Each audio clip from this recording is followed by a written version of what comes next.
ചുള്ളിക്കോട് ഉസ്താദിന്റെ ഒക്കെ കാർമ്മികത്വത്തിൽ ആ വിധിന്യായം തെറ്റാണ്, അത് റിവ്യൂ ചെയ്യണം എന്ന് പറഞ്ഞുകൊണ്ട് ഹർജി കൊടുക്കുകയുണ്ടായി.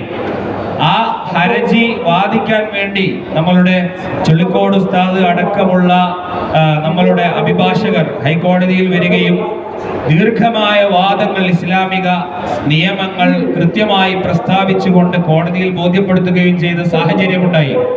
പക്ഷേ ഓൾറെഡി ഒരു വിധിന്യായം കോടതി പുറപ്പെടുവിച്ച സാഹചര്യം ആയതുകൊണ്ട് അത് റിവ്യൂ ചെയ്ത് നമുക്കൊരു ഓർഡർ കിട്ടിയില്ല. നിലവിൽ അങ്ങനെ തന്നെയാണ് ഓർഡർ ഉള്ളത്. അതിനെതിരെ സുപ്രീം കോടതിയിൽ കേസ് ഫയൽ ചെയ്യുകയും അവിടെ നമ്മളുടെ ബഹുമാനപ്പെട്ട ചുള്ളിക്കോട് ഉസ്താദ് അടക്കമുള്ള ഉസ്താദുമാർ പോവുകയും സീനിയർ വക്കീലന്മാരുമായിട്ട് ചർച്ച ചെയ്യുകയും കേസ് ഏൽപ്പിക്കുകയും സുപ്രീം കോടതിയിൽ ഹാജരാവുകയും നിലവിൽ ആ സ്പെഷ്യൽ ലീവ് പെറ്റീഷൻ ഈ വിധിക്കെതിരെ ഫയൽ ചെയ്ത് കോടതി